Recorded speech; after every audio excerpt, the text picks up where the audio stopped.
What if I told you Marvel has finally found its next truly great villain? Not Doctor Doom, not Kang, not Thanos, Apocalypse. Because with the first reviews of X-Men 97 Season 2 now praising Apocalypse as one of the show's biggest strengths, fans are suddenly talking about a character who has been one of Marvel's most dangerous villains for nearly 40 years. And honestly, after looking at his history, his powers, and what X-Men 97 appears to be setting up, I think Apocalypse might be exactly the kind of villain Marvel needs right now. This is the way. This is the way.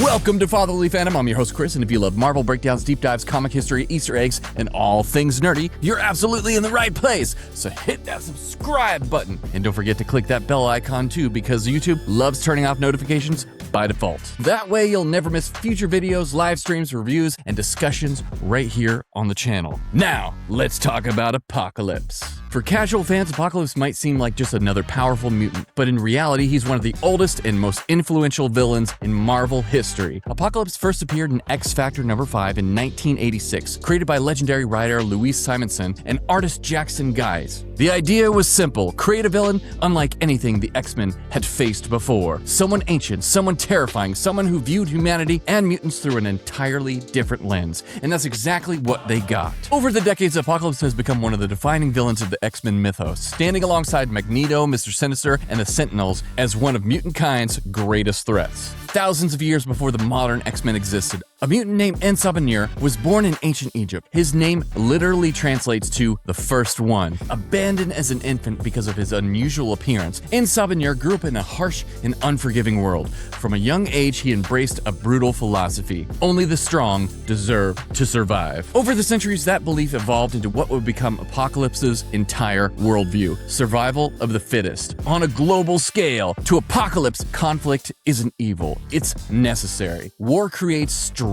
Struggle creates evolution. Weakness must be eliminated. And that's what makes him so dangerous. He's not trying to conquer the world because he's greedy. He genuinely believes he's saving it. One of the reasons Apocalypse has endured for decades is because he's more than just a powerful villain. He's an idea. Magneto wants mutant survival. Dr. Doom wants control. Thanos wanted balance. Apocalypse wants evolution. He sees himself almost like a force of nature, a living test, someone who pushes humanity and mutant kind to become stronger through suffering. And that's a terrifying concept because from his perspective, he's the hero in the story. The best villains don't think they're villains. They think they're right. And Apocalypse absolutely believes he's right. And honestly, part of the reason fans are so excited right now is because Apocalypse has never truly gotten his due in live action. Back in 2016, Oscar Isaac brought Apocalypse to the big screen in X-Men Apocalypse. And while Isaac is an incredible actor, many fans walked away feeling like the movie never fully captured what makes Apocalypse such a compelling villain. The film focused heavily on his powers and world-ending plans, but it never had enough time to explore the philosophy that makes the character so unique.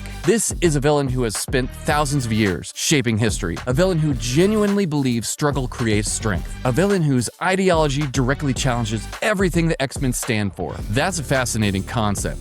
But in the movie, much of that depth got lost beneath the action and the spectacle, and that's why X-Men 97 feels so exciting. For the first time, Marvel may finally have the time and space to show audiences why Apocalypse has remained one of X-Men's greatest enemies for nearly 4 decades. Another reason why Apocalypse stands out is his Horsemen. Inspired by the 4 Horsemen of the Apocalypse from biblical mythology, he recruits powerful individuals to serve him: war, famine, pestilence, and death. Over the years, many Marvel characters have served as Horsemen, but perhaps the most famous example is Gambit. And if you've been paying attention to the marketing, reviews, and speculation surrounding X-Men 97 Season 2, you'll understand why fans are suddenly very nervous, because many comic readers believe the show may be building towards Gambit becoming Death, one of Apocalypse's most powerful horsemen. If that happens, expect heartbreak. Lots of heartbreak. The early reviews of X-Men 97 Season 2 have been incredibly positive. Critics are praising Apocalypse's presence, the emotional storytelling, the animation, and the way the series continues the momentum from Season 1.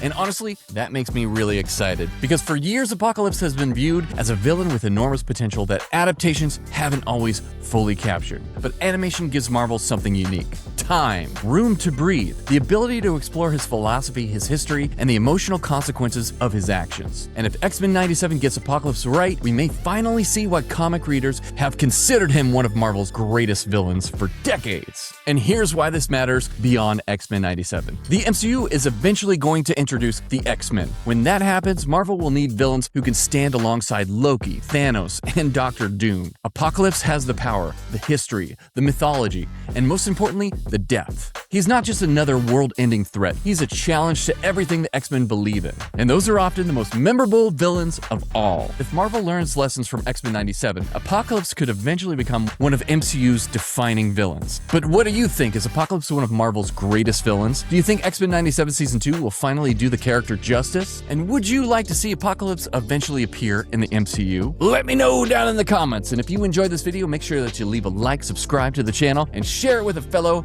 Marvel fan. Thanks for watching, guys, and as always, stay nerdy, my friends, and I'll see you next time.